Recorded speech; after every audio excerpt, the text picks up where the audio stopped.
ఉంటారు. కొన్ని విషయాలకు వస్తే చాలా సెన్సిటివ్ నేను. చాలా భయం.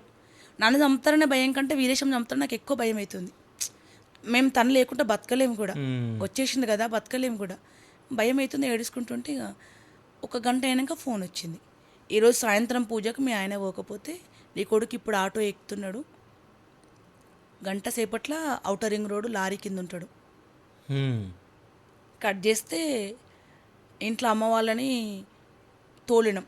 టైంకు మా తమ్ముడు ఉన్నాడు, ఇంట్లో ఒక వేరే వాళ్ళు ఉన్నారు, తోలినాం. తోలేసరికి ఆ చౌరస్తా మీద చెప్పిండు వీరేశం, ఎవరిని తోలినా నాకు తెలియదు, తోలిండు. చౌరస్తా మీద 2 వెహికల్స్ ఉన్నాయి, బాబు ఆటో ఎక్కుతున్నాడు. గబుక్కున పోయి కార్లు వేసుకొని వచ్చేసారు పిల్లల ఇంటికి. ఓకే. అట్లా చంపా బెదిరించా తెలియదు మాకు. అది సాంబశివుడు మీటింగ్ పోతప్పుడు ఒకసారి మీటింగ్ పోతే ఒక పెద్ద కటౌట్ ఉంది ఆడ అన్నది, అది పెట్టలే మీటింగ్ అడావుడిలా. అది ఖాళీగా ఉంది, గలీజ్గా ఉంది, దానికి స్టేజ్ పెడదామని నేను ట్రై చేస్తున్నా. ఒక్క నిమిషంలో ఫోన్ వచ్చింది, ఆ కటౌట్ కింద పడైపోతే నువ్వు ఈయనే చచ్చిపోతావు అని.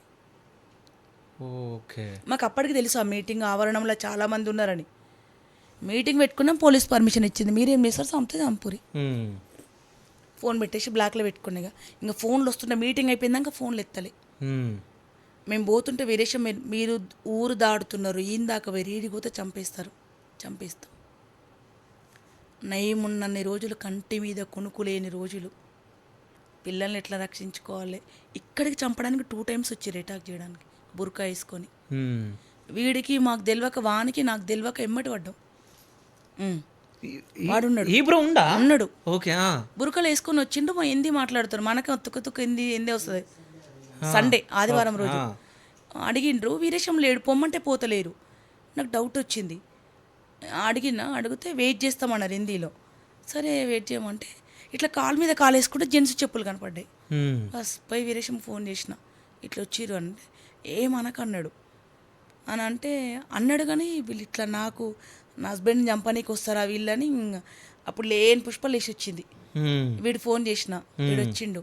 ఎవరు మీరు, ఎందుకు వచ్చారంటే ఏం లేదన్న, ఎవరు మీరు, బురక ఇప్పురు అని మొత్తుకుంటుంటే వీడు 2-3 పిల్లలు చాలా మంది ఉంటారు కదా ఇంట్లో, ఇట్లనే ఊరికొచ్చిరు.